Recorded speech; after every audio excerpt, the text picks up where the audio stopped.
la grabación con respecto a lo que es el tema de hoy.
Muy bien, creo que ya está la mayoría con respecto a lo que son sus asistencias, ¿verdad?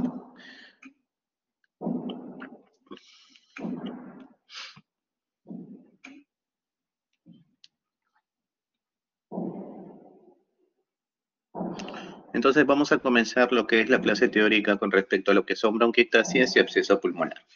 Primero vamos a hablar, en este caso, de las bronquiectasias, ¿sí? Las bronquiectasias se definen principalmente como una dilatación bronquial del tipo irreversible. Principalmente, generalmente, o en la mayoría de casos también se podría decir, es consecuencia de alguna anormalidad o alguna patología.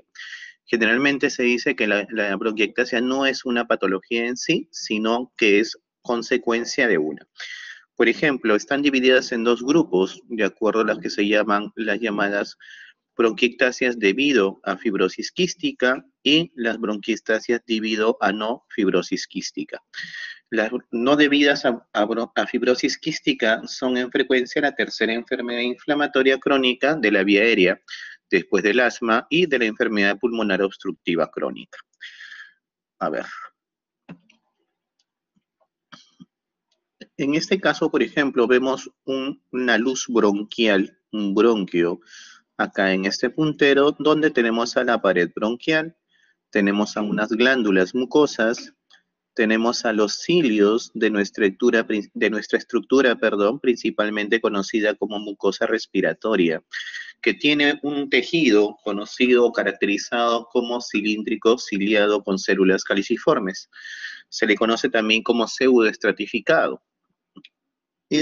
A la presencia de cilios hacen que esta mucosidad, que normalmente es como una alfombra que tapiza la luz bronquial, los cilios hacen que esta mucosidad se mueva o se movilice, ayudando a limpiar la vía respiratoria de manera continua. ¿Y quiénes producen esa mucosidad? Las glándulas mucosas, principalmente las células conocidas como células caliciformes.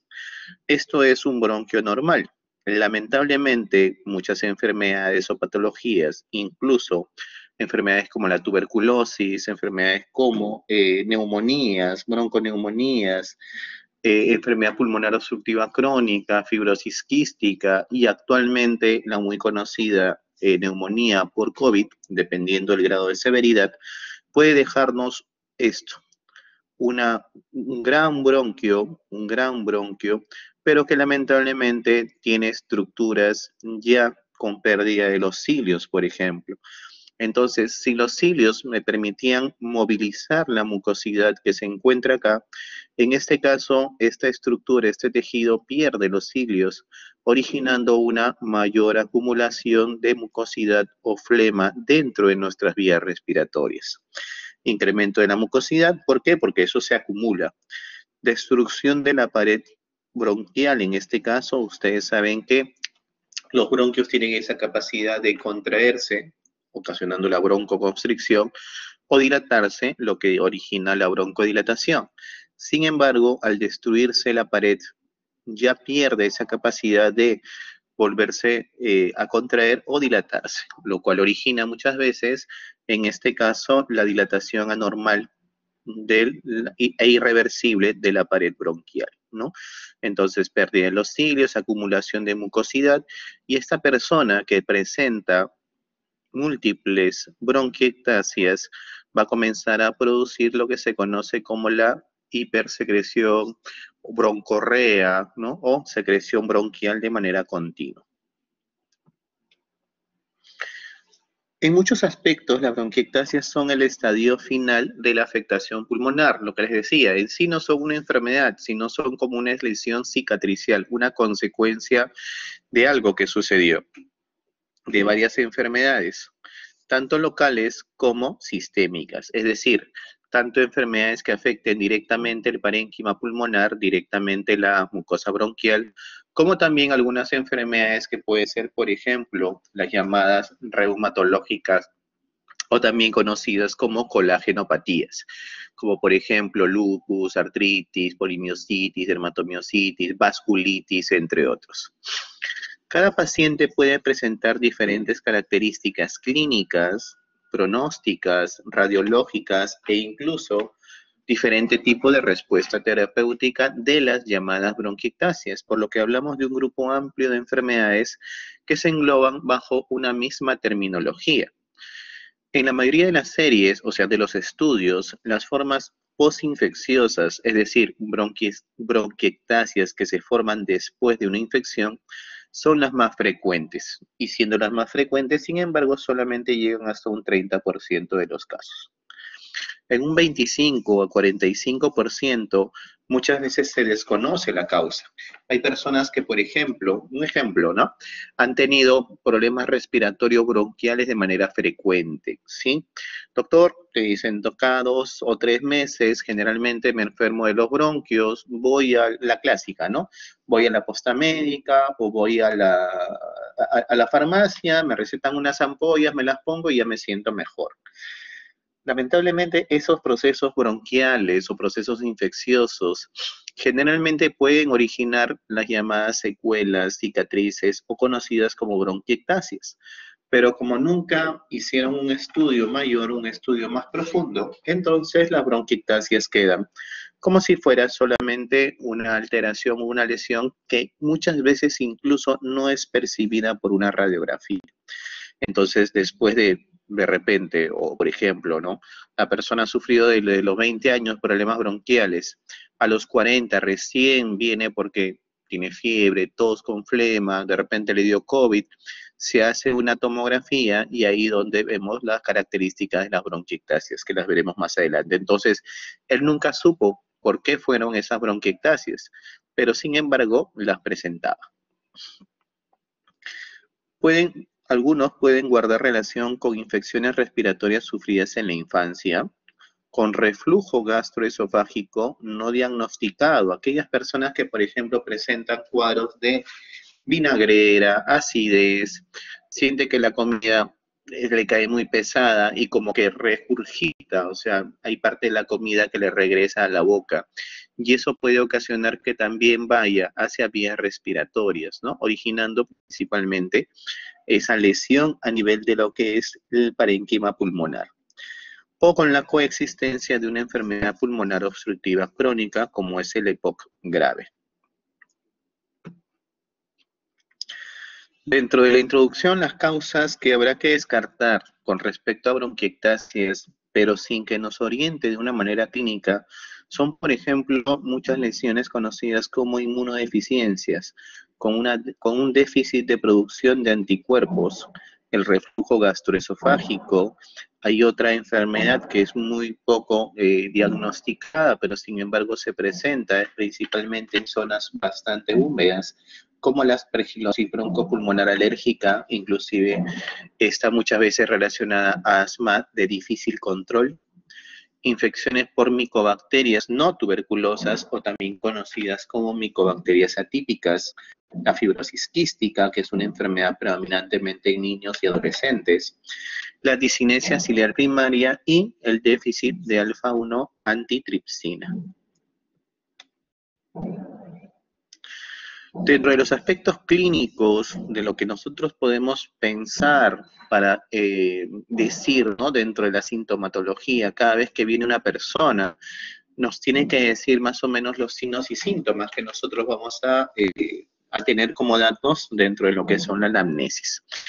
Entonces, dentro de lo que es uno de los factores más frecuentes de las bronquiectasias como secuelas es la llamada tos crónica.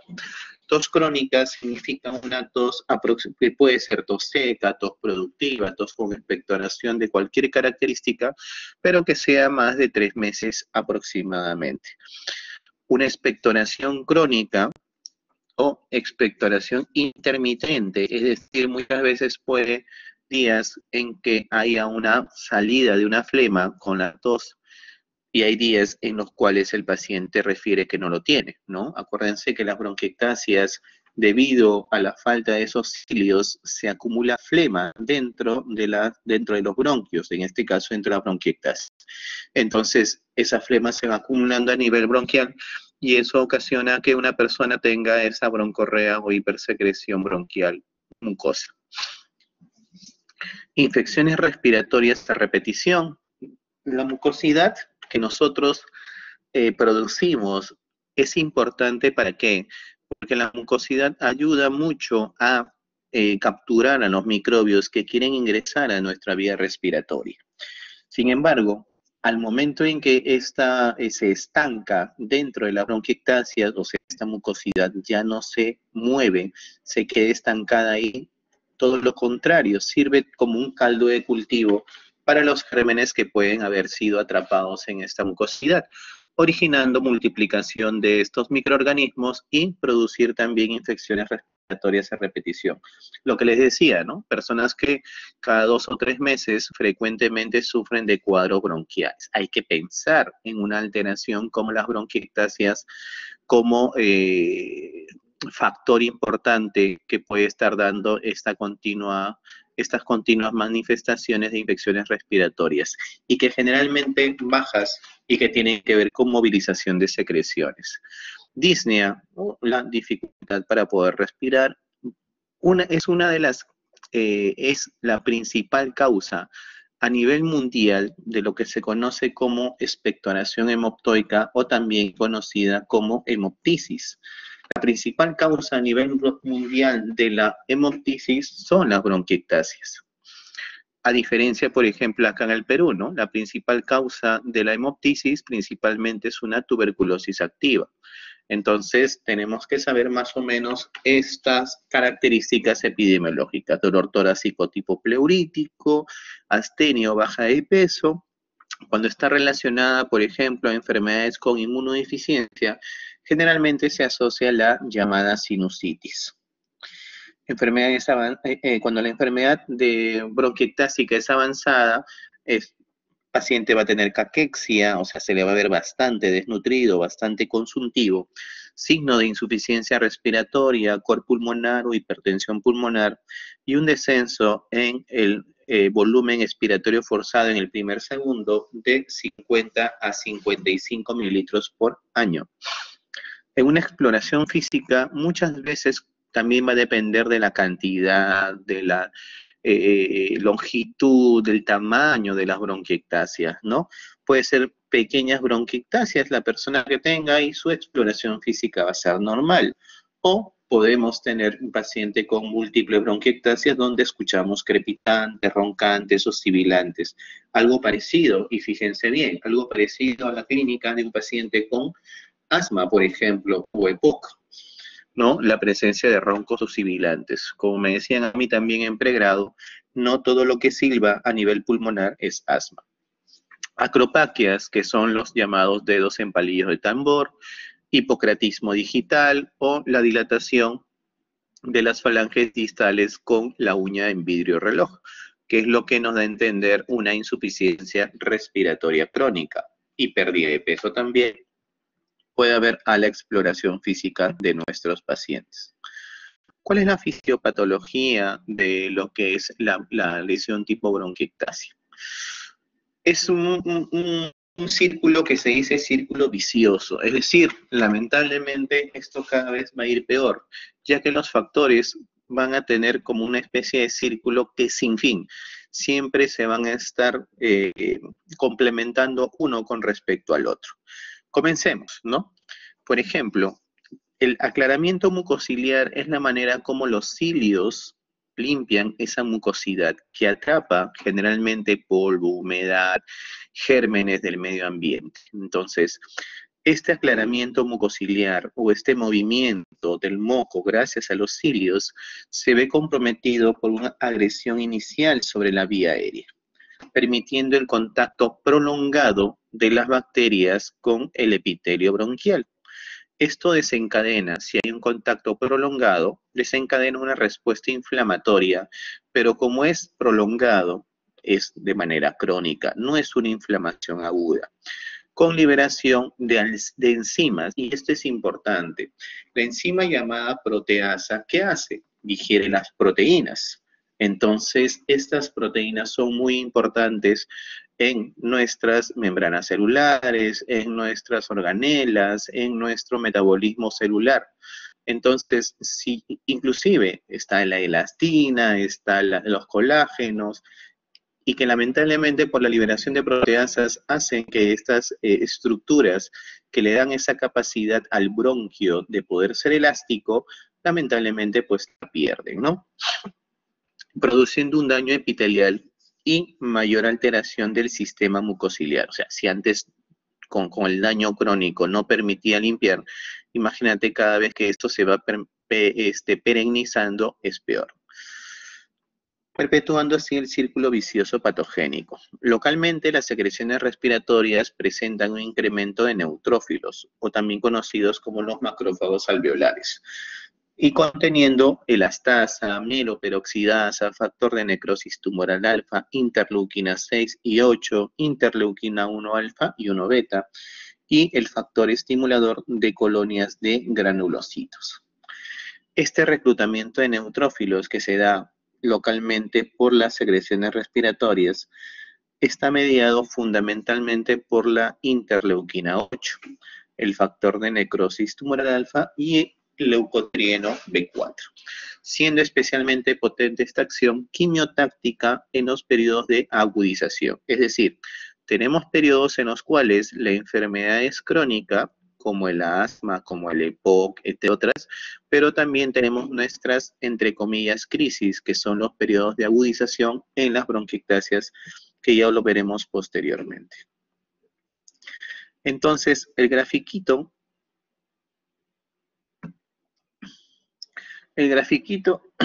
del círculo vicioso del col es este, ¿no? Las bronquiectasias producen un proceso inflamatorio del tipo neutrofílico y linfocítico tipo T CD4. La producción de citoquinas, proteinasas y especies reactivas de oxígeno como el peróxido de hidrógeno, la superóxido dismutasa, el oxidrilo, causan una lesión e hipersecreción de moco. La lesión de la vía aérea que se produce mediante la bronquiectasia produce, de acuerdo también a ello, los productos bacterianos de infección bronquial crónica, como por ejemplo los gérmenes más asociados a alteraciones estructurales de nuestros pulmones, como por ejemplo las bronquiectasias, es la pseudomonas. Es el principal agente que le gusta estar en lugares donde haya alteración o inflamación crónica. Luego le sigue la hemófilos, el neumococo, la moraxella catarralis, las neumonías atípicas, entre otras. hay un descenso del aclaramiento mucociliar y hay impactos mucoides. ¿Esto qué significa? Que el muco pierde su elasticidad, ya no se mueve, se estanca dentro de los bronquios y sirve como un caldo de cultivo a estos gérmenes que se encuentran acá, ¿no? Y haciendo un círculo vicioso, como le digo, y estimulando más a la lesión de las vías aéreas del tipo bronquiectásicas. Este también es otro gráfico donde se dan 4 eventos de la bronquiectasia, lo que mencionábamos, ¿no? Para poder reforzar, ¿no? Y generalmente preguntas de exámenes. Disfunción epitelial y ciliar de las vías respiratorias. ¿Qué quiere decir esto? Que el epitelio bronquial de la mucosa respiratoria, al estar lesionado, pierde la capacidad de los cilios de poder mover esa mucosidad. Y esta respuesta inflamatoria genera la producción exagerada de una mucosidad que es mucho más pegajosa, filante. Entonces, al momento que se estanca esta mucosidad a este nivel, ocasiona que hayan problemas, procesos, infecciones crónicos. ¿Por qué? Porque este moco ya no se mueve, se queda atrapado en esta lesión. Al quedarse atrapado, sirve como un caldo de cultivo continuo sobre nuestra mucosa respiratoria dañada. Entonces se va multiplicando y va produciendo infecciones crónicas que aumentan todavía una mayor secreción de moco. Genera este contacto crónico continuo a este nivel, genera lamentablemente lo que es el proceso inflamatorio que resulta en lesiones permanentes de las vías respiratorias y mayor dilatación.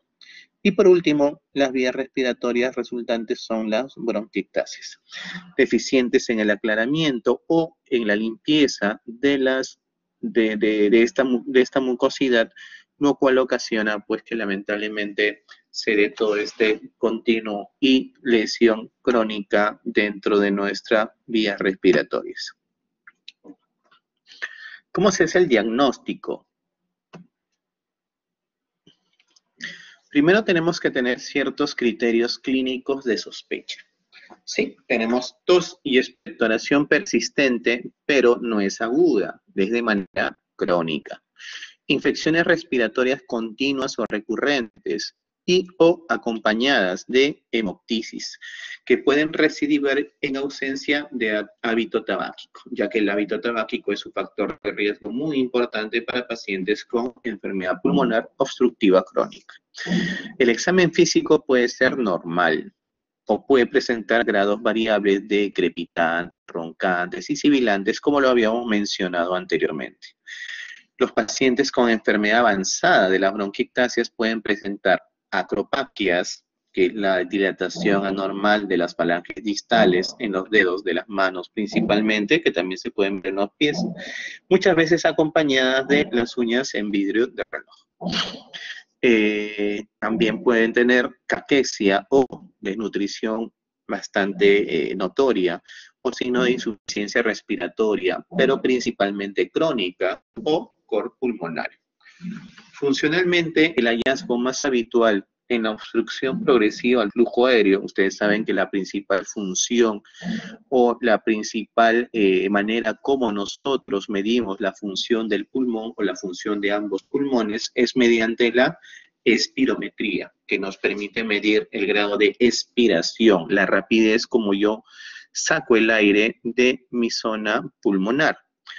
Entonces, el hallazgo más habitual en los casos de bronquiectasia es la obstrucción progresiva al flujo aéreo, poco reversible tras el tratamiento broncodilatador, ya que como estos bronquios han perdido su elasticidad, como estos bronquios están llenos de mucosa, de moco bastante pegajoso, oligoso, son muy pocos, tienen muy pobre o muy poca respuesta a un broncodilatador. Y por eso, de cierta manera, es que no tienen casi respuesta a los broncodilatadores.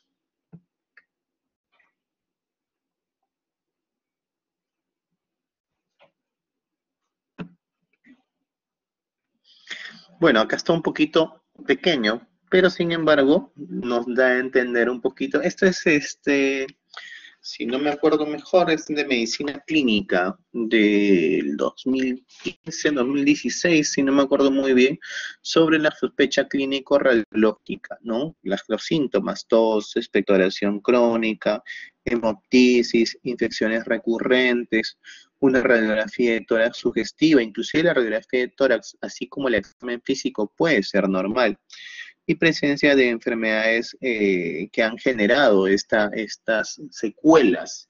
Nuevamente, y les vuelvo a decir, las bronquiectasias en sí no son enfermedades, son secuelas o cicatrices de algunos eventos patológicos que pueden ser del tipo local o enfermedades sistémicas. Entonces se solicita pues exámenes como hemograma, proteína C reactiva, que son los reactantes de fase aguda, ¿no? Y que generalmente nos van a indicar de cierta manera si tienen algún proceso infeccioso o no. Prueba de función respiratoria, donde no tendría que haber mucha respuesta al broncodilatador, inclusive año tras año, si ustedes le hacen la prueba de función respiratoria a una persona, y como son dilataciones irreversibles, más bien van a hacer de que le hagan la prueba de función pulmonar y cada año vaya perdiendo de manera progresiva el volumen expiratorio forzado, o sea, y un descenso en el volumen expiratorio forzado de 50 a 55 mililitros por lo menos cada año, ¿no? Entonces, ¿por qué? Por la parte progresiva de esta enfermedad.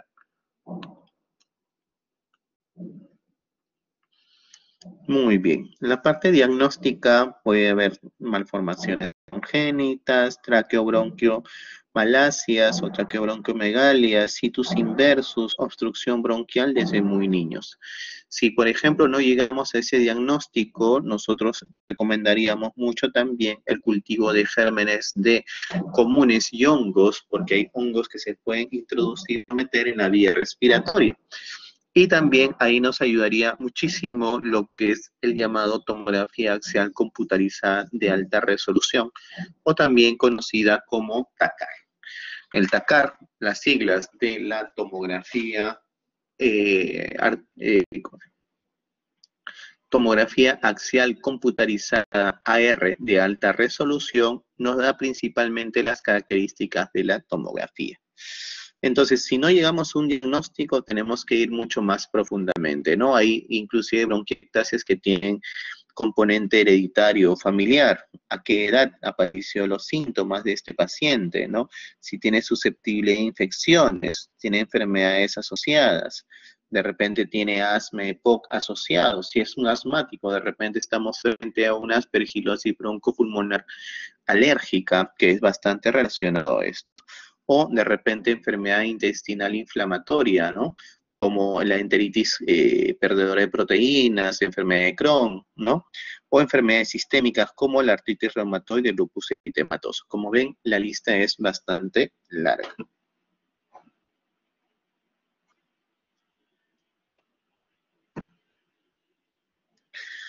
La dilatación bronquial, entonces, en lo que es la tomografía de axial computarizada de alta resolución, que es el TACAR, debe acompañarse de una clínica compatible, es decir, si en la tomografía axial computarizada tú tienes características de una bronquiectasia, generalmente tienes que tener a la mano o al costado, decir, mi paciente tiene que tener por lo menos la clínica de una tos productiva crónica, es decir, de más o menos 3 meses.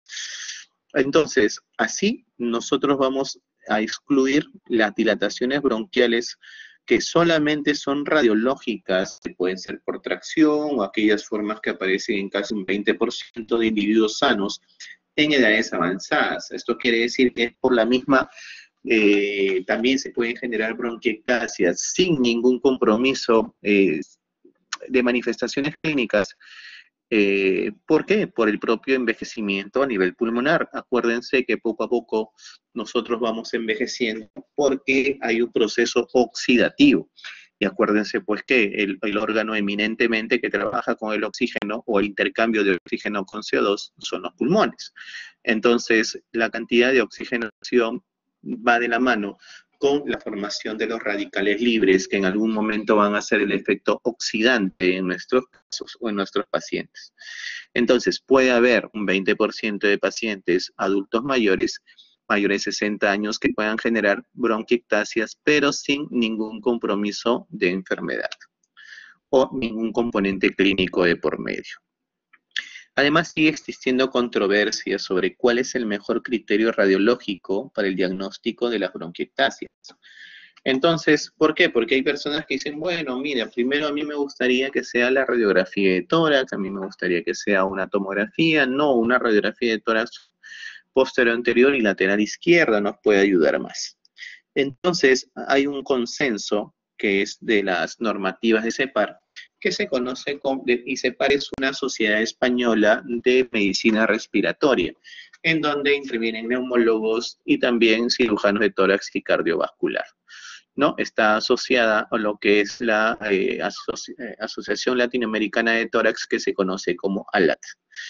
Entonces, ellos concertaron y dijeron, bueno, hay que tomar ciertos criterios, así como ustedes utilizan lo que son las escalas de valoración para neumonía intrahospitalaria, entre otras cosas, igual, ¿no? Dijeron, bueno, vamos a centrarnos en los llamados criterios de Nailich. Otra pregunta muy frecuente en sus exámenes. Los criterios de Nailich son basados sobre todo en un cociente, en una relación, vamos a llamarlo así. Un cociente es una relación entre el bronquio, el diámetro bronquial, y entre la arteria. Si un bronquio tiene el mismo nivel que una arteria, generalmente se dice que es normal, ¿sí? El diámetro bronquial es igual o menor a lo que es el diámetro de una arteria. Pero si el diámetro bronquial es mayor que el diámetro de una arteria, a eso se le llama una relación mayor de 1. Y esa relación mayor de 1, en estos casos, ya da a entender que es una relación en la cual el bronquio se ha dilatado y posiblemente una dilatación irreversible con algunas características más. Entonces vamos a ver que estos criterios de Nailich son lo más adecuado para clasificar a las bronquiectasias. ¿Cuáles son estos signos directos de Nailich o signos de Nailich? 1. Dilatación bronquial.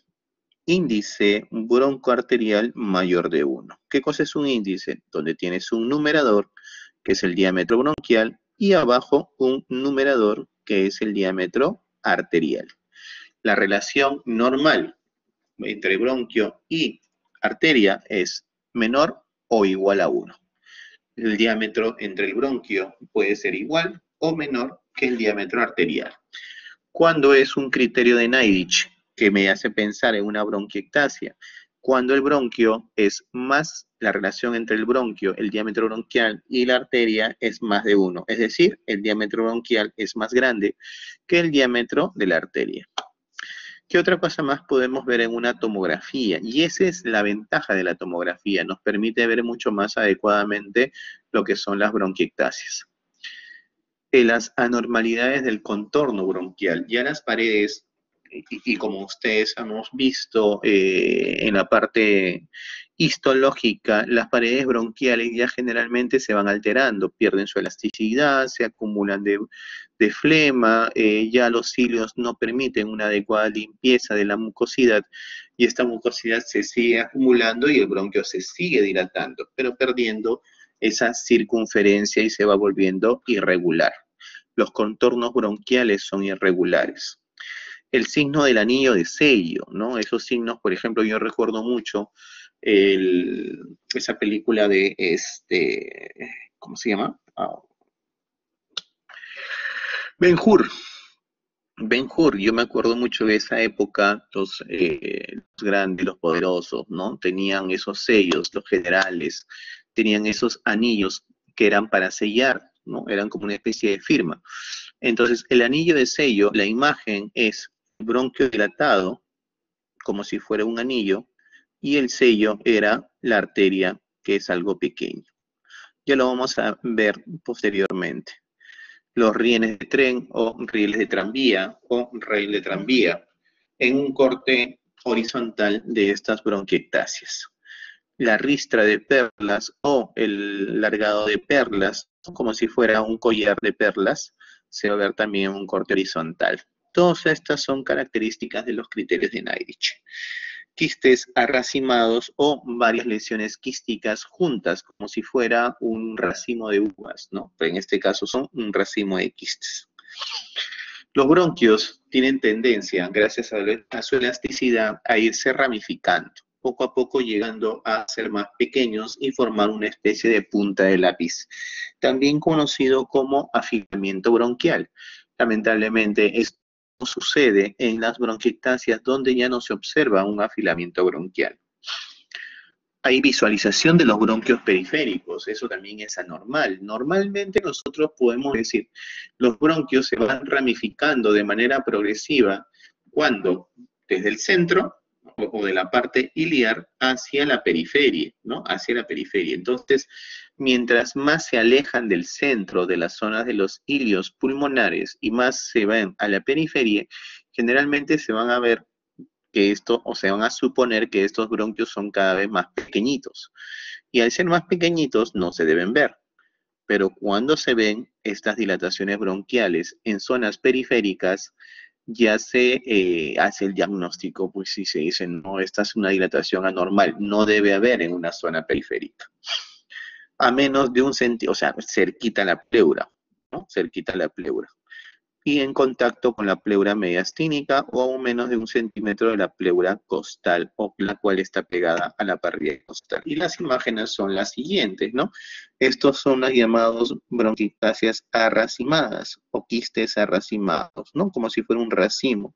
Así como estos, pero ya estos se conocen cuando son de 2 a 3 hileras. Seguro, no sé si ya han visto EPIC, que viene a ser dentro de ellas la fibrosis pulmonar idiopática. También se conoce como patrón en panal de abejas. Son 2 a 3 líneas, hileras de estas bronquiectasias de manera continua. Esto es arracimado. Esto es una bronquiectasia varicosa, parece una varices, ¿sí? Con paredes tortuosas, no es una pared fina o fija. Este es el signo del anillo de sello, este que está acá. El anillo es la bronquiectasia dilatada, y se ve negrito adentro. ¿Por qué? Porque es una dilatación bronquial. Y al costadito un puntito blanco que viene a ser la arteria. Entonces ustedes me pueden decir, doctor, en la imagen de anillo de sello, la dilatación bronquial es mucho mayor, o el diámetro bronquial es mucho mayor al diámetro arterial, que se ve como si fuera un puntito blanco. Entonces esto nos da la imagen del anillo de sello. Esta es una bronquiectasia varicosa, esta es una bronquiectasia cilíndrica, parece un cilindro. Estos son ya bronquiectasias quísticas a nivel pulmonar. Y miren, se ve en la periferia. Doctor, los bronquios entran por esta zona del medio. Bronquios, bronquiolos segmentarios, bronquiolos, y se siguen dividiendo. Por acá deben de ver chiquititos y no se deben ver.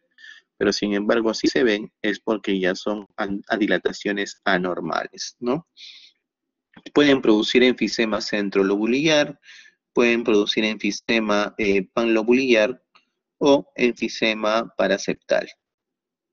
Ya viene a ser acá una bula subpleural por debajo de la pleura, y donde nosotros vemos todas estas características dentro de ella, ¿no? Estas son las bronquiectasias. Esta es la bronquiectasia, acá hay otra bronquiectasia, acá hay una bronquiectasia con su anillo de sello que viene a ser este puntito de acá, la arteria que está al costado. Igual acá vemos esta bronquiectasia, paredes irregulares, más este puntito blanco acá, que es la arteria, y que de cierta manera se va a dibujar. Esta es una bronquiectasia varicosa, hinchada, como si fuera una varices en los miembros inferiores. Cuando hacen el corte de este tipo, que es un corte horizontal, puede verse esta bronquiectasia como rieles de tren, ¿sí? Como rieles de tren, dos hileras ahí, que se superponen, y eso va generando estos casos. En una radiografía es bastante difícil determinar, miren, decir, mira, ¿sabes qué? Acá me parece que hay unos huequitos, bronquiectasia, dilataciones bronquiales, bronquiectasia. Claro que también va a depender del tamaño de las bronquiectasias. Una cosa es tener, por ejemplo, tamaños pequeños como estos, y otra cosa es tener tamaños grandes como estos, ¿no? Inclusive cuando son pequeñitos, muchas veces muchas personas tampoco ni sienten síntomas dentro de ellos. Pero acá, por ejemplo, es una bronquiectasia cilíndrica, pero en el corte coronal, ¿sí? Acá hay otras bronquiectasias, esto ya parece una varicosa. Acá, bronquiectasia con su puntito, que viene a ser el anillo de sello. Acá, el signo del anillo de sello, puntito blanco acá y circunferencia acá. No, esta es una bronquiectasia quística, una redondita, como un quiste. Este es un bronquio dilatado, pero sin embargo que se ve en la zona más periférica. Y raro, ¿no? Ver una dilatación bronquial periférica. Ah, eso tiene que ser una bronquiectasia, ¿no? El engrosamiento de la pared bronquial. Estas son las llamadas líneas o rieles de tren, o rail de tren, ¿no? Estas son las líneas de tren. Y este es, pues, o sea, no hay afilamiento. Esta es una pérdida total del afilamiento bronquial. Estas son las características que nos dan las bronquiectasias. Para el pronóstico de las bronquiectasias hay múltiples maneras de cómo medir el pronóstico, como toda enfermedad, ¿no? Por ejemplo, un pronóstico malo tiene una persona con un cáncer o una neoplasia. Pronóstico bueno, de repente un asma controlada, y etcétera, ¿no? Dentro de las bronquiectasias generalmente se ven puntuaciones multidimensionales. Los más frecuentes y los más característicos que tienen que ver inclusive con la medición de la disnea y de las exacerbaciones es el EFACET, que es un acrónimo de la E, que es la exacerbación, F, de la medida de la función pulmonar, que viene a ser ¿cómo se llama? El BEFSU1, que viene a ser el BEFSU1, L, de la edad, en este caso H, la A, el C, de si tiene colonización o no, o es decir, la presencia de gérmenes sin manifestaciones sistémicas de enfermedad. ¿Cómo se hace eso, doctor? Un gran cultivo de esputo para gérmenes comunes y hongos. Sale positivo, pero mi paciente dice, pero yo, doctor, estoy bien, solamente boto flema blanca. Entonces, eso hace pensar que nosotros tengamos la colonización bronquial de gérmenes. Y como les mencionaba, uno de los principales microbios que tiene que ver con la colonización en daño estructural, sean bronquiectasias, sean en pulmones secuelares por tuberculosis, sean en fibrosis pulmonar, entre otras, es la Pseudomonas aeruginosa. La extensión radiológica, la E, y por último, la disnea. De estas, la que más se utiliza para el pronóstico es el EFACET, ¿no? Acá tenemos lo que nosotros mencionábamos. Los valores, la puntuación del EFACET y el score de puntuación con respecto a la medida, ¿no? Exacerbaciones con ingreso al año previo, no tuvo el año previo ningún ingreso a hospitalización, nunca fue a un problema respiratorio, o al menos tuvo uno. Mire, si tomó una exacerbación nada más ya se le pone un puntaje de 2. Y para hacer un pronóstico leve, solamente es de 0 a 3. Y yo ya con solamente una exacerbación ya tengo casi 2 puntos. El porcentaje del predicho, ¿cuánto porcentaje estoy haciendo? ¿Será un proceso obstructivo del verso 1? De repente estoy llegando a menos del 70% de mi predicho, y el año siguiente menos del 60%, y el año siguiente así sucesivamente voy perdiendo volumen expiratorio forzado, debido a que estamos frente a un cuadro que puede semejar a un EPOC, que es un cuadro bronquial crónico. La edad, menos de 70 años, mayor de 70 años, colonización por pseudomonas, no o sí. La extensión radiológica, eso es importante para valorar el tamaño de las bronquiectasias y cuánto de compromiso pulmonar tenga. Si ha sido 1 o 2 lóbulos, 0, más de 2 lóbulos es 1. Y la disnea en escalas de MRC modificada, si es una disnea de 0 a 2, es solamente 0. Es decir, mi paciente no tiene una disnea característica, tranquilamente puede caminar más de 100 metros sin cansarse, O si es de 3 a 4, quiere decir que no llega a completar una cuadra, por lo menos. O mi paciente tiene una disnea a pequeños esfuerzos o simplemente al hacer ejercicios básicos, entonces ya se le pone como un punto. Entonces la sumatoria me da los diferentes puntajes con respecto al rango de pronóstico. Todo esto es importante. Todo esto es importante. La producción para el pronóstico, ¿eh? La producción de este proceso inflamatorio bronquial, acá falta una palabrita que es importante, proceso inflamatorio bronquial crónico, ¿ya? Proceso inflamatorio bronquial crónico, y que es de manera irreversible, nos va a producir pues la producción de disnea, una disnea con esputo, colonización o infecciones. Colonización, acuérdense, la presencia de un germen o microbio, pero sin manifestaciones sistémicas. El proceso infeccioso y el paciente tiene fiebre, dolor de cabeza, malestar general, tos con expectoración purulenta, hemograma con leucocitosis y neutrofilia, entre otras cosas, ¿no? Función pulmonar alterada, TACAR que nos mide la extensión, cuántos lóbulos, por ejemplo, estará afectando estas bronquiectasias, y de cierta manera la inflamación sistémica, y por último todos estos factores de riesgo deteriorarán pues el proceso o la calidad de vida de nuestros pacientes, ¿no? Tratamiento para las bronquiectasias, primero la etiología, ¿no? Si nosotros sabemos la etiología, cosa que muchas veces, como les decía, hasta un 40% puede ser de causa idiopática, es decir, sin saber la causa. Hallamos la bronquiectasia, le molesta a nuestro paciente, caballero, lo único que tenemos que hacer es el tratamiento. Pero si tenemos un agente etiológico, entonces tenemos que tratarlo, ¿no? Si hay la fibrosis quística, se da un tratamiento para moduladores de del receptor, ¿no? De cloro.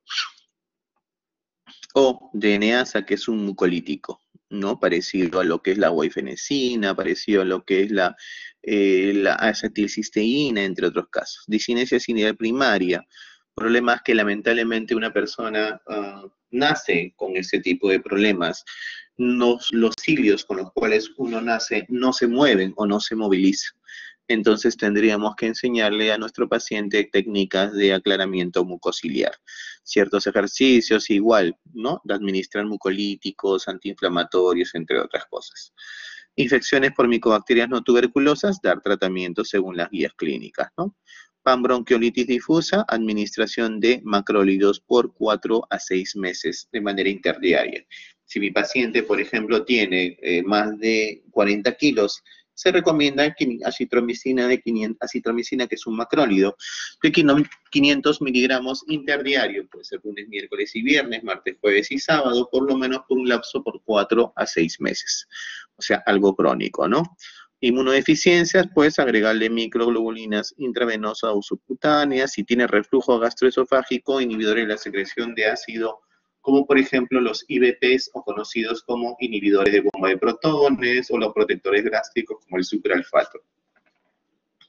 ABPA, aspergilosis broncopulmonar alérgica, corticoides orales y antifúngicos como el itraconazol o el voriconazol. Si hay enfermedades asociadas, da pues tratamiento para el EPOC, ya ustedes saben mejor que yo. El asma, enfermedad inflamatoria intestinal, enfermedades sistémicas, si es que tiene artritis reumatoide, lupus eritematoso, muy frecuente utilizar medicamentos como la prednisona, la hidroxicloroquina, el metotrexate en estos casos, ¿no? Déficit de alfa-1 antitripsina, hay que tratar de evitar el hábito tabáquico y administrar. Si yo tengo déficit de alfa-1 antitripsina, acuérdense que la tripsina es una proteína, es una proteasa, la tripsina, es la que produce también la pancreatitis aguda cuando hay un proceso inflamatorio a nivel del páncreas. La tripsina es producida por el páncreas para digerir principalmente las proteínas de nuestros alimentos, tripsina, quimiotripsina y carboxipeptidasa. Pero sin embargo, también hay tripsina en nuestro tejido pulmonar, haciendo de que tenga el valor de mecanismo defensivo. Pero sin embargo, si nosotros tenemos un elemento que es antitripsina, quiere decir que se compensa esta función. Pero si nosotros tenemos un déficit de alfa-1 antitripsina, entonces tenemos muy poquitos neutralizantes de la tripsina y esta tripsina comenzará a degradar nuestros bronquios. O una obstrucción bronquial, pues cirugía, dilatación bronquial o por lo menos inclusive termoplastía, ¿no? Hay dilataciones bronquiales por termoplastía. Por ejemplo, lo que sucede en el asma bronquial o en el asma simplemente realizado. Las agudizaciones o también conocidas como las exacerbaciones agudas en los casos de bronquiectasias principalmente es aumento de la tos habitualmente. Es una tos de repente crónica, en la cual boto flema, doctor, toso casi todos los días, 1 o 2 veces al día, pero sin embargo a partir de la semana pasada he comenzado a tener mayor cantidad de tos, mayor cantidad de flema y una coloración ya no blanquecina o transparente, sino ahora boto una coloración verduzca o amarillenta o con esputo hemoptoico. Eso significa que hay algún germen que posiblemente se haya introducido en estas bronquiectasias, ¿no? Incremento de la disnea también. Si un germen se mete, causa un proceso inflamatorio. Puede acompañarse de fiebre, astenia o baja de peso, debilidad, pérdida de peso, mal estado general, dolor pleurítico, hemoptisis, cambio en exploración respiratoria. Antes cuando le escuchaba de repente una respiración ruda, como un movimiento de secreciones. En cambio, ahora que le escuchas, de repente ahora le escuchas crepitantes, sibilantes, roncantes. Ah, no, esto ya tiene algo agudo, ¿no? O sea, una enfermedad crónica, que es la bronquiectasia, se está reagudizando. Se deben considerar exacerbaciones graves, por ejemplo, cuando nuestro paciente cursa con insuficiencia respiratoria,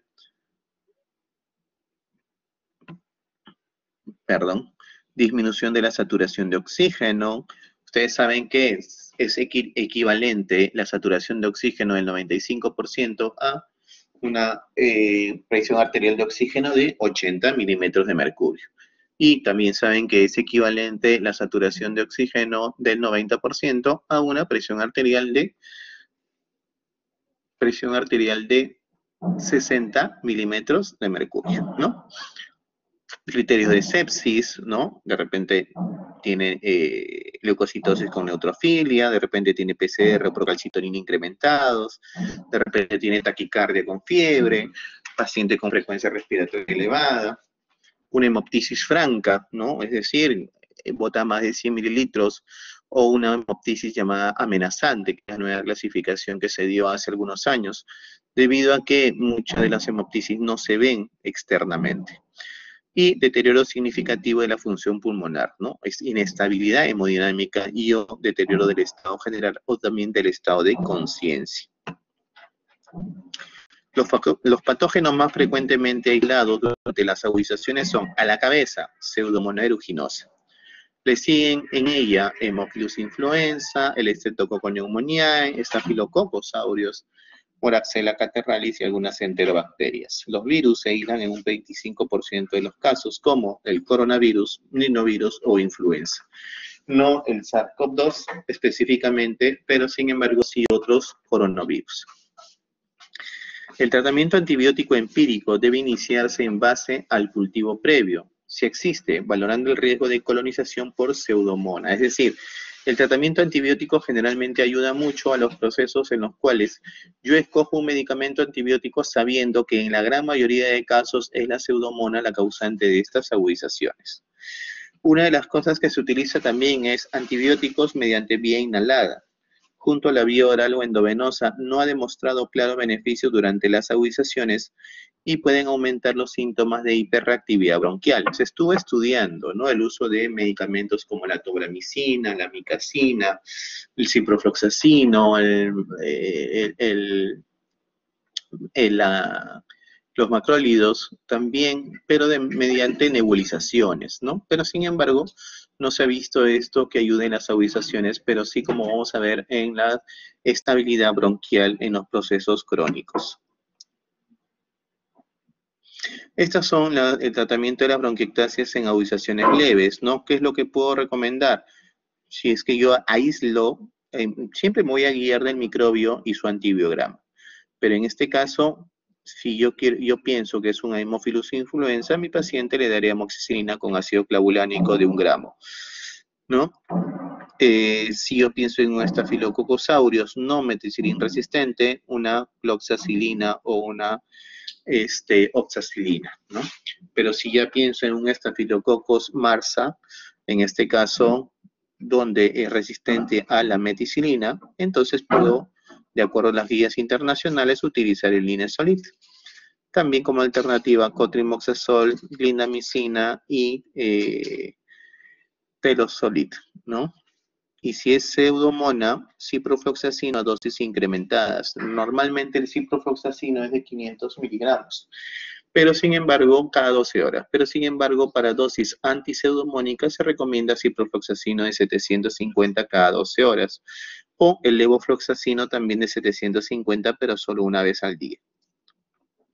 Esto en agudizaciones leves. Voy a tomar la vía oral generalmente, ¿no? Cuando no hay insuficiencia respiratoria, cuando mi paciente no está saturando mal, posiblemente haga fiebre, ¿no? Pero no tenga esos problemas que lo pueden llevar a una hospitalización.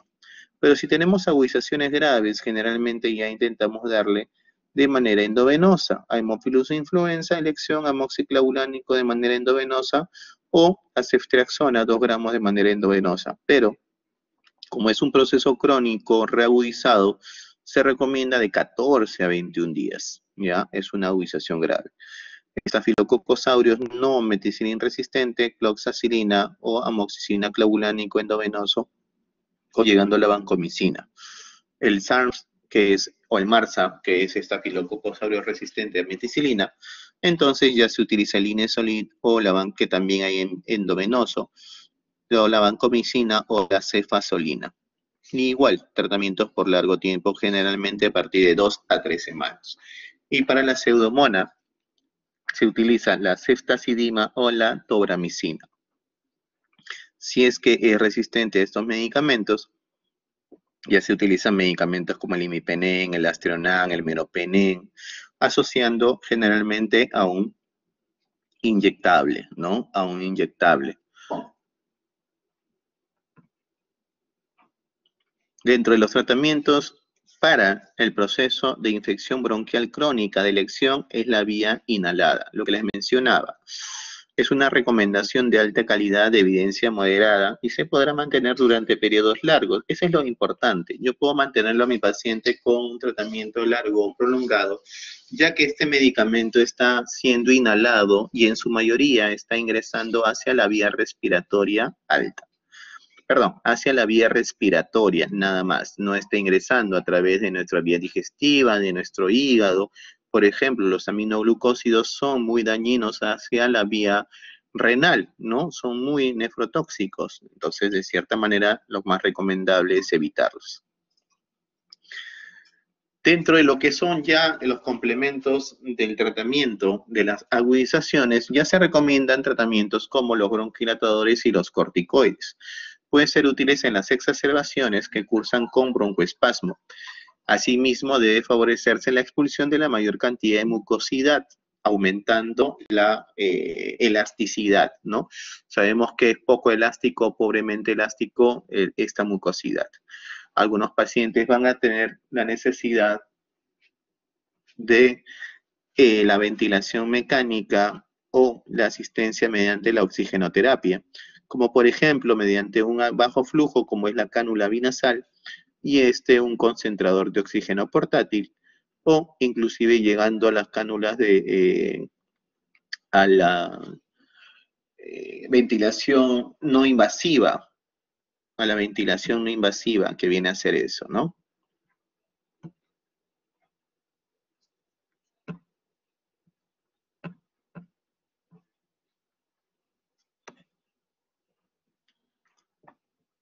Ya, este es un paciente con una ventilación mecánica, pero no invasiva, ya, un poco parecido a lo que son las cánulas de alto flujo.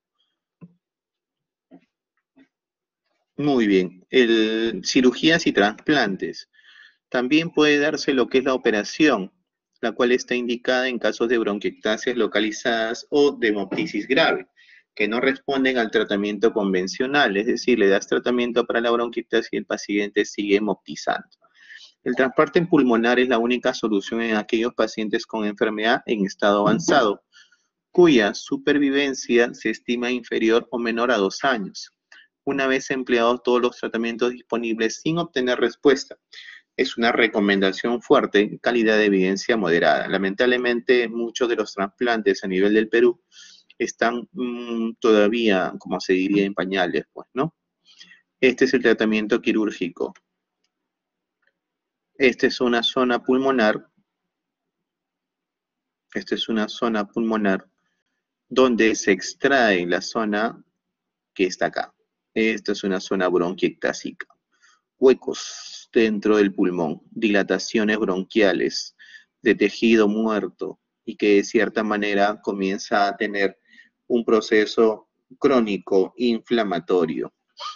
Entonces, si no se resuelve de manera médica, lo que nos sigue es la manera quirúrgica, pero solamente si están localizados. Imagínense esta extensión de las bronquiectasias, muy evidente en la radiografía de tórax y muy evidente en la tomografía de tórax. Paciente que mencionaba, doctor, yo puedo ser operado, me han dicho que una de las cosas que yo puedo hacer es operarme, sacarme mis bronquiectasias, porque todos los días boto sangre. ¿Cuántos años estás así? Ya 2 años estoy con este problema de botar sangre. Tiene hemoglobina, de repente en 8, en 9, ¿no? Y no puede mejorar a pesar de las transfusiones sanguíneas debido a que estas bronquiectasias sangran continuamente. Lamentablemente, esta indicación ya no es quirúrgica. ¿Por qué? Porque las lesiones bronquiectásicas son bilaterales, afectan a los 2 pulmones. La cirugía no está indicada debido a la extensión de la enfermedad. ¿Qué pasa si yo le saco casi esta parte del pulmón? Imaginémonos, el 50% del pulmón izquierdo, 75% del pulmón derecho se queda sin pulmones. Entonces, y estos pulmones no están santos tampoco, también tienen lesiones estructurales, entonces no va a ser suficiente. Le quitas eso, el paciente se muere, no pasa la cirugía. Por ejemplo, si nosotros tenemos bronquiectasia y hemoptisis masiva, nosotros tenemos que hacer inmediatamente una broncoscopía rígida. Puede ser de 2 tipos, la que se llama controlada y la que se llama no controlada. Si es controlada, o sea, si podemos controlar esta hemoptisis, entonces nosotros utilizamos una tomografía axial computarizada y mediante una broncoscopía flexible nosotros realizamos un proceso llamado embolización. Pero la embolización es algo solamente pasajero, solamente te detiene el sangrado por un momento. Es como colocarle un torniquete a una herida a nivel del muslo, a nivel del brazo, ¿no? El torniquete no es la solución. Se tiene que operar o se tiene que reconstruir esa lesión arterial o venosa que está sangrando. Igual, la embolización tapa un momento la zona sangrante, lo cual tiene que ir de todas maneras a una cirugía. Y peor aún, si mediante una broncoscopía rígida yo no puedo controlar el sangrado, entonces al no poder controlar el sangrado tengo que irme a una cirugía. Si es no controlada, pero tengo una vía aérea permeable y asegurada, entonces nuevamente sí, o sea, lo he intubado a mi paciente, le puedo volver a hacer una tomografía y mediante esa intubación con un tubo orotraqueal puedo meter a través de ella mi broncoscopía y realizar nuevamente la embolización. Pero si no se puede, tendré que hacer nuevamente la cirugía. Las vacunas. Las vacunas se recomiendan actualmente en aquellas personas, no solamente del COVID, ¿no? Sino las vacunas para las personas que tienen mayores de 65 años y tienen lesiones estructurales. Tanto la vacuna antigripal anual como es en este caso esta vacuna del neumococo y la vacuna del influenza. Entonces, muchas de las exacerbaciones son principalmente por un proceso infeccioso. Si nosotros ya vacunamos a nuestro paciente, La ventaja es de que estamos reduciendo el proceso infeccioso y por eso estamos reduciendo también el proceso inflamatorio crónico. Estas han demostrado reducir de manera significativa las exacerbaciones infecciosas, por lo que se recomienda de manera sistemática en estos pacientes. Pacientes mayores de 65 años, pacientes con lesión estructural a nivel pulmonar, como bronquiectasis, EPOC, asma, entre otros, generalmente las vacunas ayudan a disminuir los cuadros exacerbatorios. Muy bien, entonces, hasta ahí, antes de entrar a lo que es absceso pulmonar, ¿alguien tendrá alguna duda o alguna pregunta?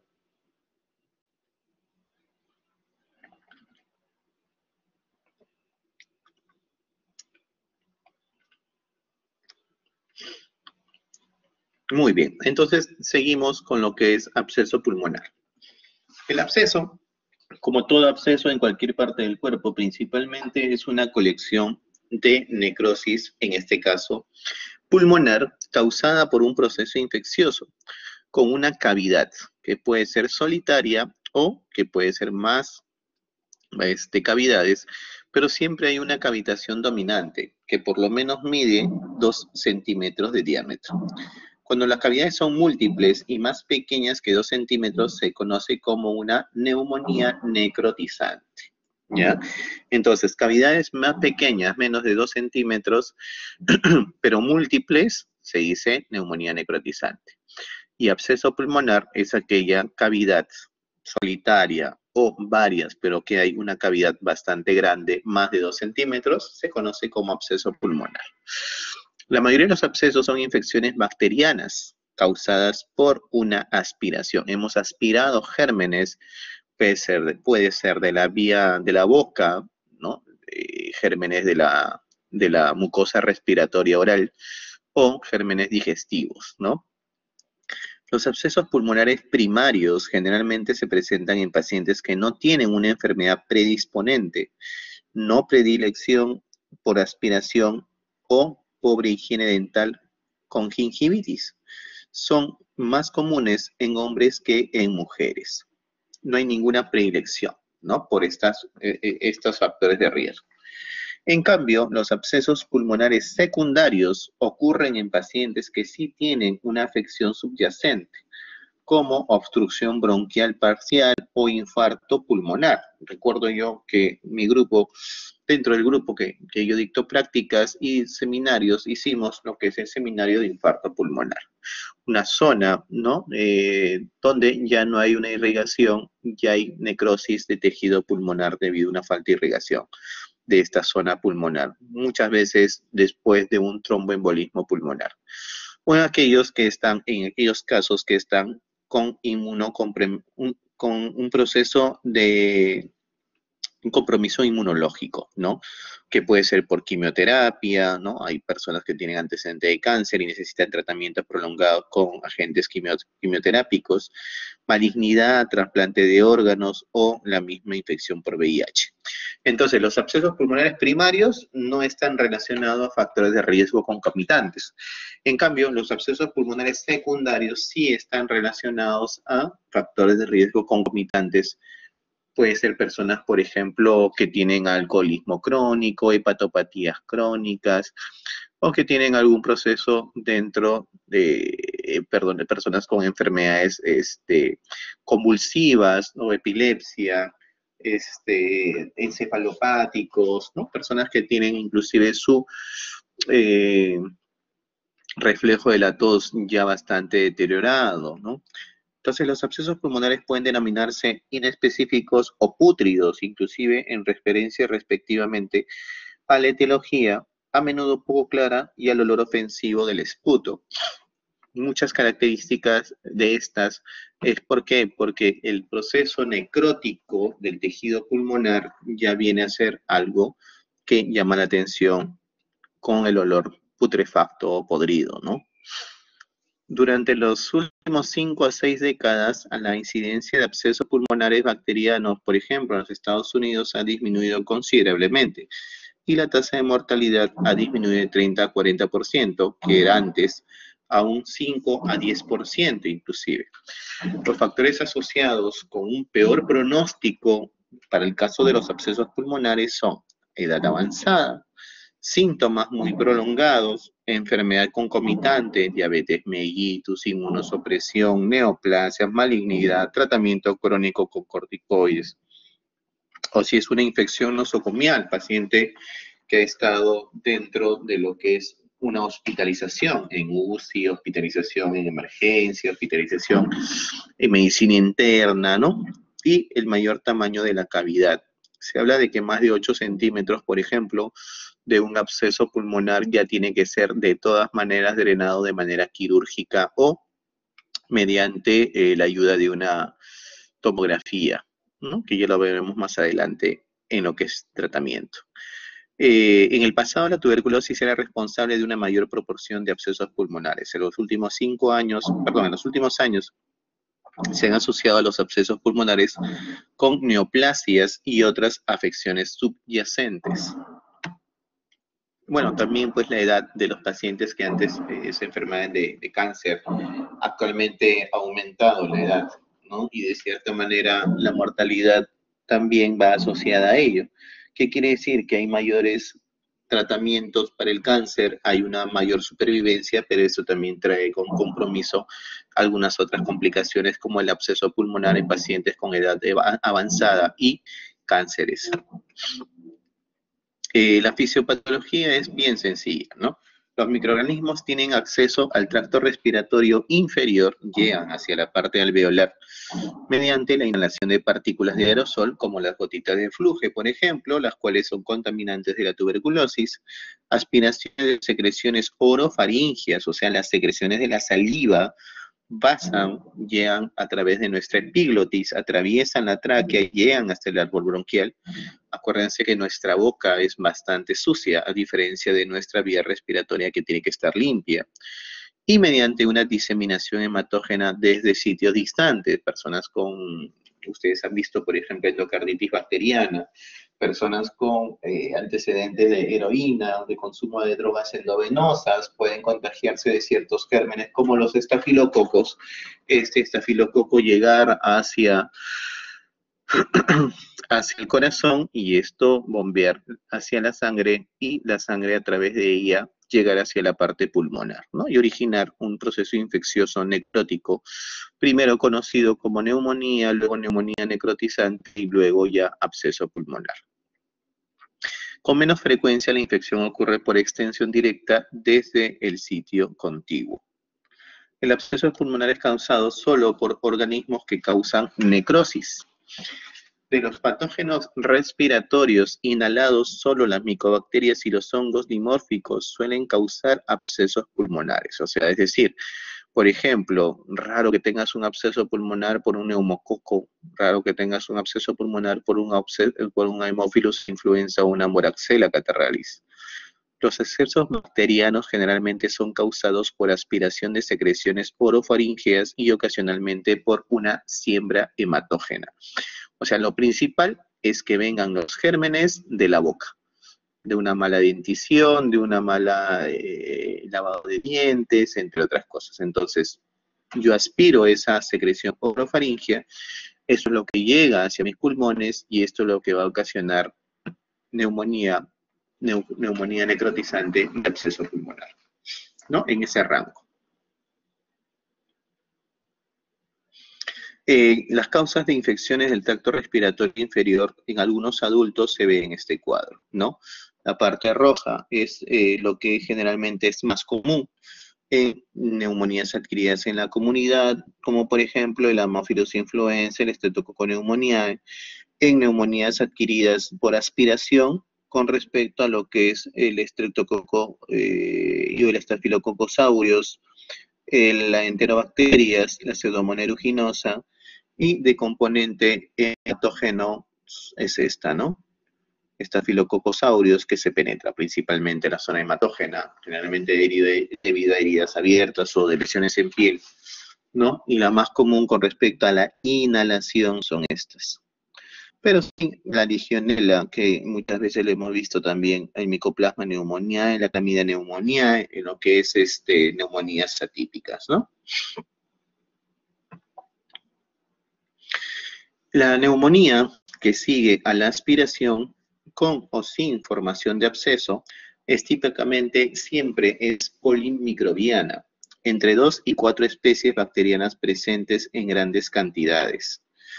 Se dice que no es solamente un agente o un microbio solito el que causa, sino la gran mayoría de aspiración, nosotros al aspirar esas secreciones orofaringias, no solamente es un tipo de microbio, sino varios. En general, el 50% o más de estas infecciones son causadas por bacterias puramente anaeróbicas, el 25% son causadas por aerobios mixtos y el otro 25% o menos son causadas solo por aerobios. Entre los pacientes hospitalizados o les que le puede dar una neumonía intrahospitalaria, se produce una colonización progresiva entre el Staphylococcus aureus, la enterobacteria y la Pseudomonas aeruginosa. Estos organismos aeróbicos son causantes frecuentes de neumonía por aspiración asociada a cuidados de la salud y absceso pulmonar, o también conocido como neumonía por aspiración intrahospitalarios. La neumonía por Staphylococcus aureus, luego de una enfermedad como la gripe, que es la influenza, puede cavitar y luego formar un absceso pulmonar. En la temporada de la influenza, en la gripe, por ejemplo, entre los meses de mayo, junio, julio, la incidencia de neumonías por Staphylococcus aureus y la producción de estos abscesos pulmonares es mucho mayor. Estos son los factores de riesgo para producir una neumonía aspirativa y un absceso pulmonar, ¿no? El incremento bacterial del inóculo, por ejemplo, una enfermedad periodontal, una gingivitis, un absceso de amígdala, absceso tonsilar o dental, ¿no? O el consumo de drogas que disminuyan la acidificación gástrica, como por ejemplo los inhibidores de bomba de protones, ¿no? El consumo de drogas, alcohol, anestesia general, encefalopatía metabólica, shock, accidente cerebrovascular, un arresto cardíaco, falla cardíaca, ¿no? Cirugías, traumas, etcétera. Parálisis de las cuerdas vocales, ¿no? Anestesia intratraqueal, por ejemplo, cuando hacemos endoscopías, se le puede colocar anestesia general o anestesia intratraqueal, y esto producir este tipo de alteraciones, ¿no?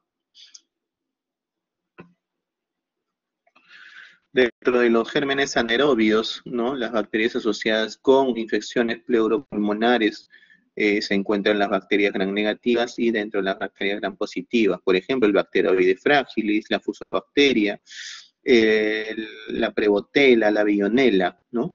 Y dentro de los gram positivos, el Actinomyces, el Clostridium, que es bastante frecuente en el tratamiento antibiótico de largo tiempo, o los lactobacilos. Los focos de neumonía por aspiración se desarrollan con mayor frecuencia en las regiones subpleurales. La localización es muy importante por la distribución de los bronquios, ¿no? Ustedes saben que el bronquio que va hacia el pulmón del lado derecho, el bronquio es más corto, más grueso y más horizontal, perdón, más vertical. En cambio, ustedes saben que el bronquio izquierdo es más delgado, más largo y más horizontal. Entonces es más difícil entrar hacia esa zona del lado izquierdo. Entonces depende de la gravedad de los pulmones, ¿no? De los segmentos dependientes de la gravedad, no de la fuerza de gravedad más que todo, ¿no? Particularmente los segmentos superiores de los lóbulos inferiores y los segmentos posteriores de los lóbulos superiores. Cuando vemos ahí una lesión, hay que pensar, dilucidar y decir, bueno, me parece esto un absceso pulmonar por una neumonía aspirativa. ¿Y aspiración de dónde? Del contenido orofaríngeo. El grado y la tasa de progresión de la neumonía por aspiración varía considerablemente, o sea, es variante entre un germen u otro. Pero los abscesos generalmente se comunican con un bronquio, produciendo la cavidad llena de aire, un nivel hidroaéreo, que se ve en las radiografías 1 a 2 semanas después. ¿Cómo hacemos el diagnóstico? Si la aspiración es evidente, puede seguir síntomas como tos, sibilancias, cianosis o asfixia, debido a la naturaleza particulada, pequeña, líquida y química del material aspirado. Y en cuestión de horas puede haber fiebre. O sea, yo me aspiro ahorita a 2 de la mañana, 2 de la tarde, y a las 8 de la noche ya puede estar presentando manifestaciones clínicas como fiebre, taquipnea, estertores difusos e hipoxemia. Si se desarrolla neumonía, entonces los pacientes generalmente presentan dentro de una semana tos productiva, temperatura mayor de 38,9 y recuento de leucocitos de más de 15.000. Entre los casos adquiridos en la comunidad, las condiciones que predisponen la aspiración son alcoholismo, convulsiones y drogas. En casos de adquiridos en el cuidado de la salud o los llamados intrahospitalarios, los pacientes tienen tendencia a tener trastornos neurológicos como accidente cerebrovascular, tumores cerebrales. Hay personas que tienen hemiplegia con secuelas por ACV, ¿no? Y están, ¿cómo se llama?, hospitalizados, trastornos metabólicos que provocan estupor o coma, como la cetoacidosis diabética, por ejemplo. Solo una minoría de los pacientes con neumonía por aspiración tienen esputo pútrido, que si está presente se desarrolla 1 o 2 semanas en el curso cuando se ha formado un absceso pulmonar. Los abscesos pulmonares también pueden presentarse de manera más indolente, con semanas o meses de tos productiva, malestar general, pérdida de peso, fiebre baja, sudores nocturnos, leucocitosis y anemia. Lo importante es que el absceso pulmonar debe distinguirse de una neoplasia necrótica. Los pacientes con neoplasia a menudo carecen de factores de riesgo de aspiración, síntomas de infección respiratoria, fiebre y leucocitosis. Cada más es síndrome consultivo, ¿no? Doctor, estoy pensando en una neumonía aspirativa, ¿por qué? Porque mi paciente tiene leucocitosis con neutrofilia, mi paciente ha tenido ACV isquémico hace 3 meses, quedó secuelado con hemiplegia derecha, etcétera, ¿no? Entonces, estos pacientes con factores de riesgo, yo estoy pensando más en un absceso pulmonar, y sin factores de riesgo, pensar más en una neoplasia que se puede cavitar. Radiográficamente obtenidas poco después de la aspiración, generalmente demuestran infiltrados alveolares o difusos dentro de 1 a 2 días. No hay nada distinto sobre la aparición de neumonía por aspiración, excepto que los infiltrados suelen estar en los segmentos dependientes del pulmón y de la fuerza de gravedad, ¿no? La afectación multilobar puede sugerir un deterioro del sistema inmunitario o inmunológico del paciente. El tiempo requerido entre lo que es la neumonía y la cavitación de un episodio es de aproximadamente 1 a 2 semanas. Es decir, un absceso no se presenta inmediatamente. Primero, yo tengo que hacer un proceso aspirativo, que aspirar los gérmenes de la boca, de la zona orofaringea, que estos gérmenes de la boca lleguen hacia mi parte pulmonar, formen un proceso inflamatorio conocido como neumonía. Luego, entre 10 días aproximadamente, va formando una neumonía necrotizante y luego ya forma un absceso pulmonar a las 2 semanas aproximadamente. O sea, tiene todo un proceso, ¿sí? Con la neumonía necrotizante pueden desarrollarse rápidamente múltiples pequeñas lucencias en áreas circunscritas de opacificación. Esto lo vemos mejor acá, ¿no? Acá, fácil. Absceso pulmonar, miren esta parte. Paredes engrosadas con un nivel hidroaéreo. Con un nivel hidroaéreo. Aire y líquido. Y un nivel así. Este es un absceso pulmonar probablemente en lóbulo superior del pulmón izquierdo. Y este es otro absceso pulmonar, pero en la base del derecha, ¿no? En este caso, absceso pulmonar asociado a un carcinoma brontogénico multinodular. Tiene múltiples nódulos esta enfermedad neoplásica. Este es más sencillo, ¿no? Acá, por ejemplo, tenemos unas paredes gruesas, se forma por el proceso inflamatorio, un nivel hidroaéreo, porque esta comunicación ya se ha comunicado con un bronquio, al igual que acá. ¿no? Los niveles hidroaéreos son característicos. Para la investigación o la evaluación diagnóstica, generalmente el primer paso es para determinar la etiología. Entonces nosotros tenemos que pedirle pues exámenes de cultivo, gran y cultivo de esputo para gérmenes comunes, cultivo de esputo para hongos, beca de esputo, entre otras cosas, ¿no? A veces hay que utilizar hasta tinciones especiales como la del YEMSA o la inmunofluorescencia, entre otros. Si los especímenes son expectorados, muestran neutrófilos y macrófagos alveolares sin células epiteliales escamosas, indicativas de contaminación con saliva, son útiles para definir los patógenos causantes. En neumonía aeróbica, generalmente hay un único organismo predominante. En neumonía por aspiración suele haber una flora mixta. ¿Por qué? Porque nuestra boca tiene una flora bastante rica en diferentes gérmenes. Y los procedimientos invasivos como la aspiración endotraqueal y la broncoscopía pueden ser útiles para obtener secreciones de las vías respiratorias inferiores, realizar un aspirado bronquial y esto pues ayudarnos al diagnóstico de los gérmenes que se pueden encontrar ahí, ¿no? Esta es una tinción de Gram, ¿no? Se pintan ¿cómo se llama? Hematoxilina y oxina también está, por ejemplo.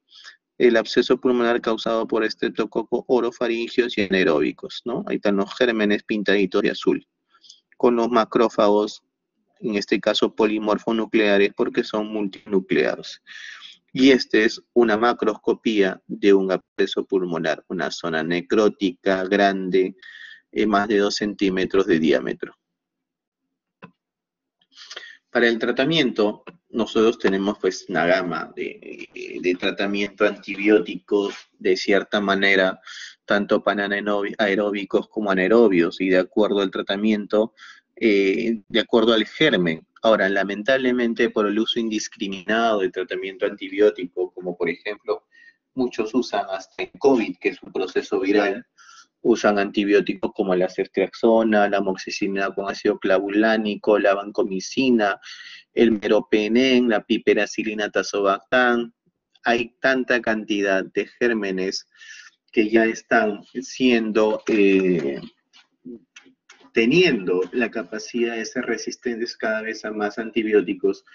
Muchas veces nuestro esquema empírico que se ve en este cuadro pues ya resulta ineficaz y ya resultaría mucho más eficaz pues tratar de hallar el germen mediante un cultivo de esputo que tiene mayor rentabilidad que un hemocultivo y que de cierta manera nos puede dar dos cosas, ¿no? El germen aislado o los gérmenes aislados y el antibiograma.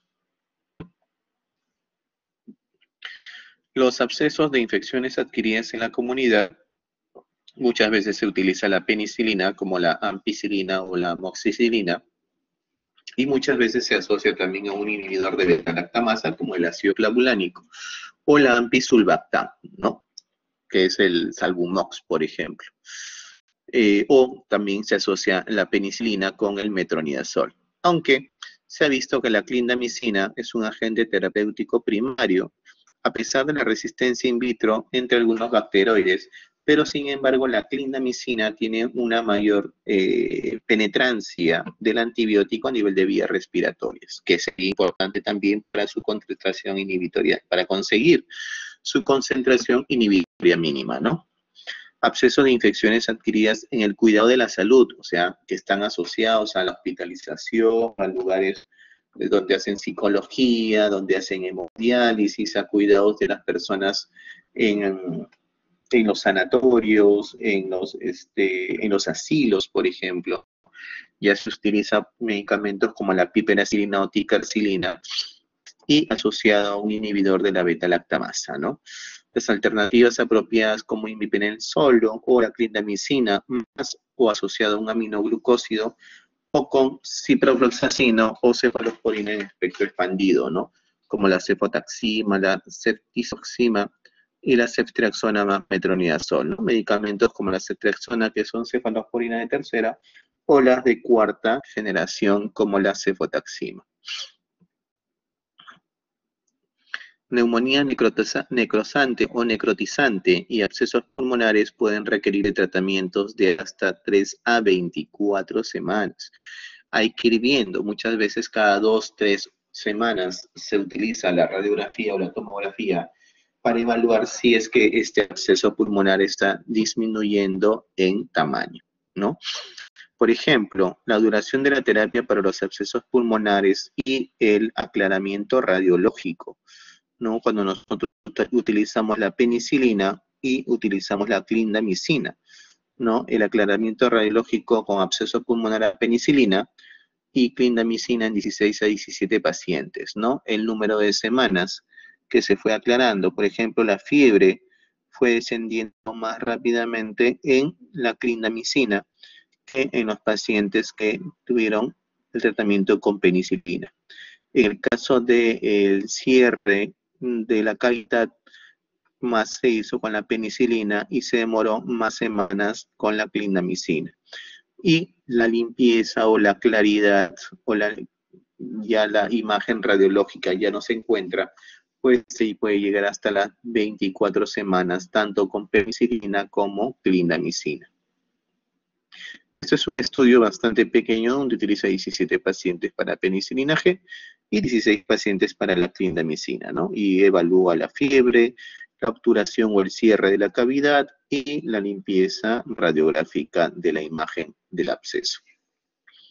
El drenaje quirúrgico es importante cuando una persona, por ejemplo, ya no tiene una cavidad grande, ¿no? De más de 6 centímetros de diámetro.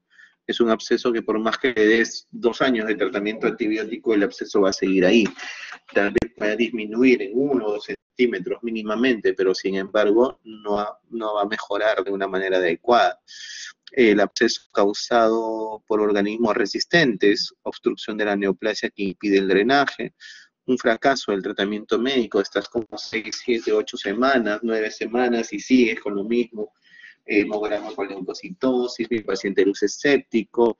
De todas maneras hay que requerir a la lobectomía, es decir, extirpación de un lóbulo o extirpar todo el pulmón mediante una neumonectomía.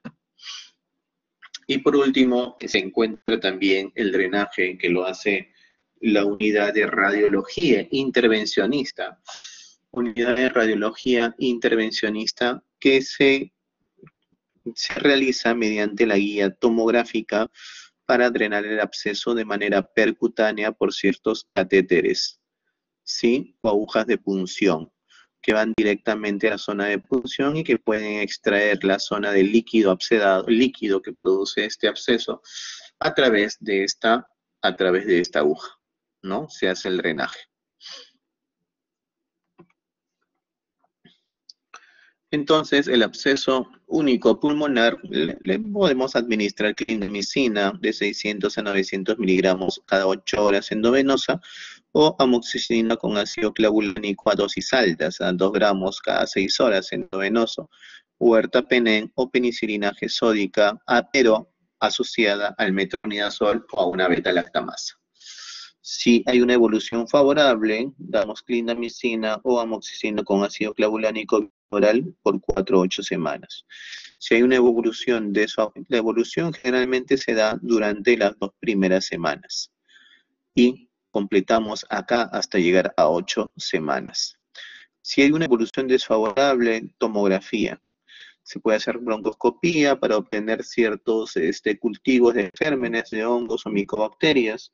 Si no mejora la clínica, hay hemoptisis importante o recurrente o hay una neoplasia obstructiva, se realiza lo que es el tratamiento quirúrgico, como extirpar el lóbulo donde se encuentra el absceso, extirpar todo el pulmón donde se encuentra el absceso, una neumonectomía, o realizar el drenaje percutáneo a través de guiado por una tomografía. Muy bien. Entonces, como conclusiones, nosotros tenemos que la bronquiectasia es una dilatación anormal crónica e irreversible del árbol bronquial. El desarrollo y progresión se basa en la inflamación que sigue a una colonización, o sea, la presencia de gérmenes. Infección bacteriana de la vía aérea conocida como un círculo vicioso, conocido también círculo vicioso de Kohl. El gol estándar o método de referencia para el diagnóstico de la bronquiectasia es la tomografía axial computarizada de alta resolución. El pronóstico depende de muchos factores, como la extensión de las lesiones, la repercusión de la función respiratoria, la gravedad de las agudizaciones, ¿no? Y en la actualidad el uso de antibióticos sistémicos e inhalados, más la terapia física, son las únicas herramientas que han demostrado eficacia en mejorar el pronóstico de los pacientes portadores de bronquiectasias. Es importante observar que si las bronquiectasias son únicas, locales y confinadas a un lóbulo, fácil, lo sacamos. Probablemente sean de tratamiento quirúrgico. La terapia quirúrgica, en los casos posibles, es capaz de modificar favorablemente el pronóstico del paciente. Como se dice, ¿no? Matamos al perro, eliminamos la rabia, algo así. Algunos amantes de los animales no les gusta esta analogía, pero sin embargo, la idea es cortar de raíz el problema. Quitamos la bronquiectasia, sacamos el problema. Y con respecto al absceso pulmonar, es un área localizada de necrosis pulmonar causada por una infección. Hay un germen ahí, generalmente en la mayoría de casos bacteriano o polibacteriano. Una cavidad solitaria dominante que mide al menos 2 centímetros de diámetro. Cuando la cavidad son múltiples y más pequeñas se llama neumonía necrotizante, es de etiología en la mayoría de casos polimicrobiana, y los abscesos generalmente se comunican con un bronquio produciendo la cavidad llena de aire, un nivel hidroaéreo, que se ve en la radiografía de tórax 1 a 2 semanas después de haber iniciado el cuadro clínico. El diagnóstico se confirma mediante radiografía o tomografía axial computarizada de tórax y la duración del tratamiento médico antibiótico varía entre 1 a 2 semanas, que muy pocos abscesos dan 1 o 2 semanas de tratamiento, hasta 24 semanas. Lo mínimo se recomienda es de 6 a 8 semanas de tratamiento para un absceso pulmonar. Muy bien. Yo sé que todos están así.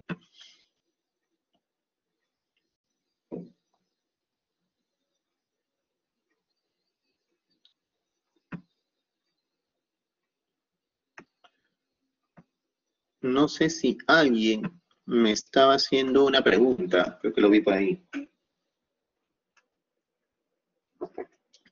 Ya, justo eso quiero ver.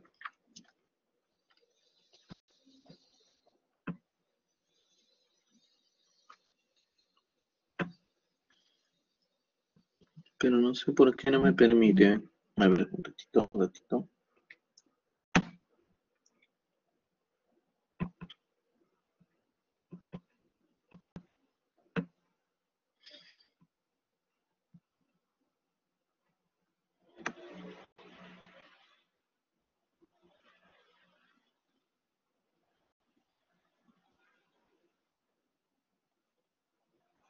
No me sale.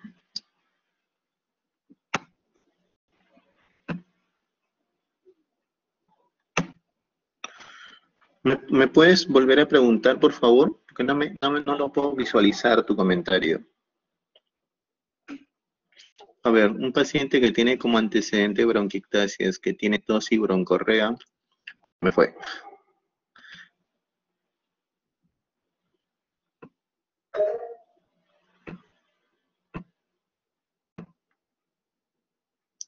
Dime, Diego, Antonio Aguilar. Es cierto, yo sí estaba haciendo pregunta. ¿Cómo, Y la pregunta cómo es la pregunta? es un paciente que tiene bronquiectasias y que está con tos y broncorrea nomás, pero no hay hemoptisis al parecer. Y quería saber si esa persona se infecta por coronavirus y dentro de su manejo quiere no ¿se puede administrar o está contraindicado? ¿Se puede indicar qué? Perdón, no te escucho muy bien. Uy, ya, o sea, si el paciente que tiene bronquiectasias con tos y Ya, broncorrea, pero no tiene hemoptisis, al parecer no ya. está con hemoptisis, únicamente una evidencia, y se infecta por coronavirus, y dentro de su manejo requiere enoxaparina, ¿se le puede administrar o está contraindicada? Bueno, en este caso, si no tiene hemoptisis, no habría por qué contraindicarse la enoxaparina. Ahora, y hay dos maneras de recomendarle enoxaparina dentro de lo que es el tratamiento para COVID. Uno, si es que tienes la probabilidad, pero no la certeza, de que pueda ser un tromboembolismo pulmonar. Entonces, si hay un componente inflamatorio que está llevando un proceso trombótico, entonces tú podrías administrar la enoxaparina a una dosis profiláctica, o sea, una vez al día. Pero si tú tienes la evidencia o la sospecha que mi paciente está haciendo un tromboembolismo pulmonar, entonces ahí recomendarías una enoxaparina a dosis terapéutica, a dosis de anticoagulación.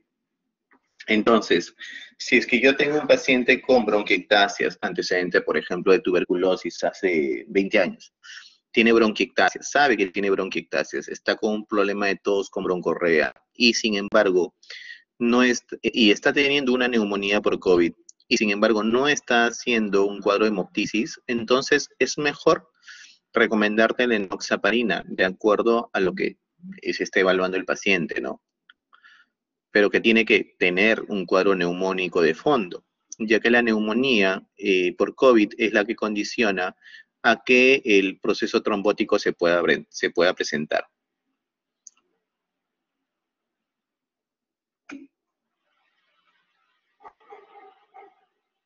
Ya, no hay nada, doctor Aguilar. ¿Alguna otra pregunta, por favor, de de alguno de ustedes?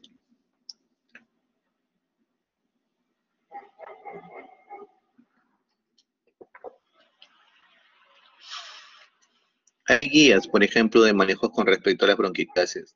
Hay una guía de la BTS, que es la Sociedad Torácica Británica, que tiene que ver todo lo que es bronquiectasias, tanto bronquiectasias FQ como bronquiectasias no FQ, ¿no? Y que tienen manejos distintos debido a que las FQ o la fibrosis quística tienen que ver más con personas jóvenes. Posiblemente ustedes cuando lleguen pediatría van a ser porque es una enfermedad a nivel respiratorio frecuente, aparte del asma o aparte de otras exacerbaciones, ¿no? Muy bien, entonces de mi parte, con ustedes, muchas gracias por su presencia, muchas gracias, espero que haya sido lo más didáctico posible y que me hayan comprendido con respecto a lo que es la parte de la clase. Muy buenas tardes, chicos. Hasta otro día.